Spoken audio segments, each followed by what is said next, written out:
but they are delivered through the web. So why can't we just use the native app instead? Why do we need to build a build app on the web? The reason is web is the biggest platform, and it reaches much more people than native app.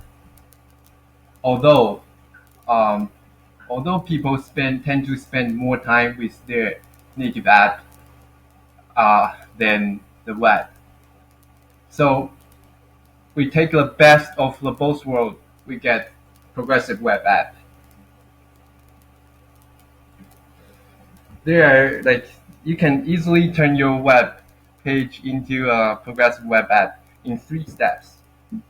First, you need to add a web app and manifest file, and here you can there's a link you can generate uh, manifest file online.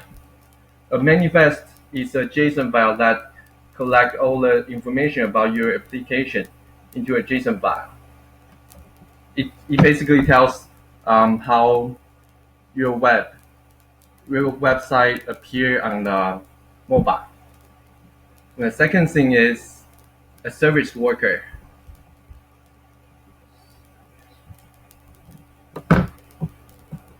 A service worker is a client-side programmable proxy written in JavaScript between your app and the outside world. So a service worker responds to network requests and it caches the data as programmed.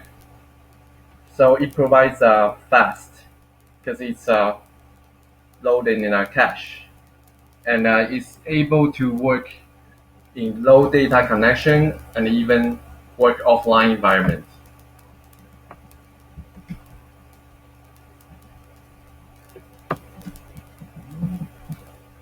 This is service worker's life cycle. At first, there's no service worker. Then we installed it. So there's an install event. After install, it's activate. It's a place where you can clean up previous cache or previous service worker. Then it turns to idle because service worker is basically event driven. If there's no event, it just idles. When there's like fetch event happens, it get the data and response the way you want it, or it stopped in case there's no event, and it can be wakened in case there's a push notification event or other event.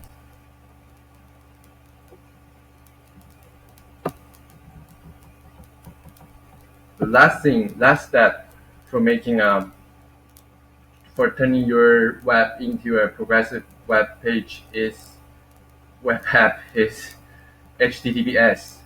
Progressive app Progressive web app requires to be served over secure connection, unless it can also serve from localhost to make the ease of the development.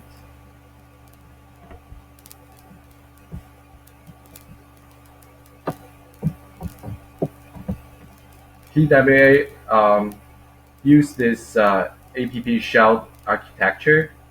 It basically separates the UI and the mainframe infrastructure from the data. So at first you can pre-cache those static parts of your application, and then subsequent fetch are just to get the data. So you don't need to get all the UI and unnecessary stuff all the time, just the data.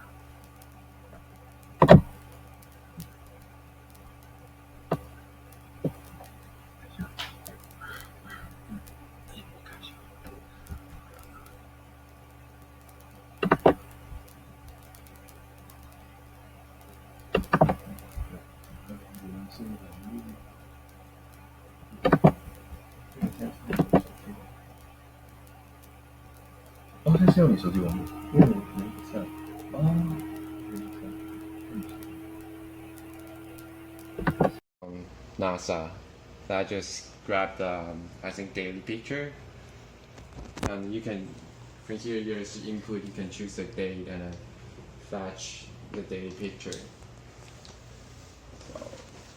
So, because PWA would you can use it to cache like pages you've visited, so the next time you visit the page will be blazing fast because it's loaded from the cache. Or sometimes you can just pre-cache the data you need. And the good part about that is you can also do offline browsing because it's there in the cache. So first, let me demonstrate this. Let me do this.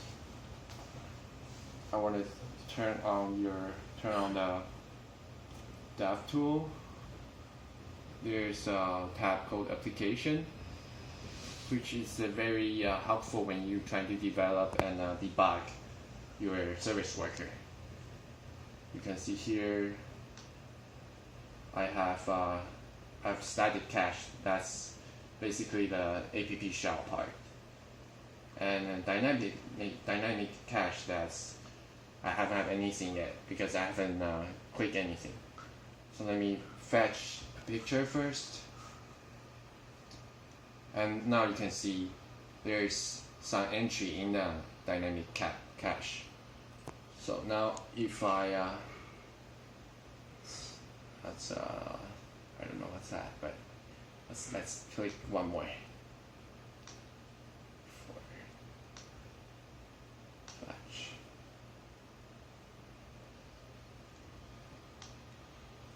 Okay. Or maybe I click twice.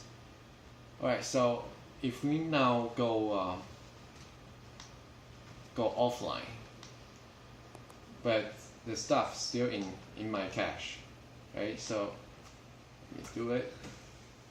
And now if I click on the previous visit picture, request for previous visit picture, you will first look up into the cache and see if they have it. If I have it. Oh, sorry, it's April. My bad. Choose May 9th.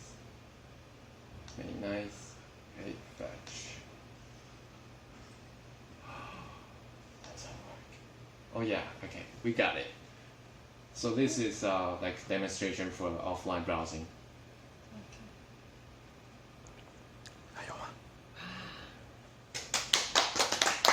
Very good, yay! Good sharing. Thank you. Thanks. Matt, you're the best. Thank you.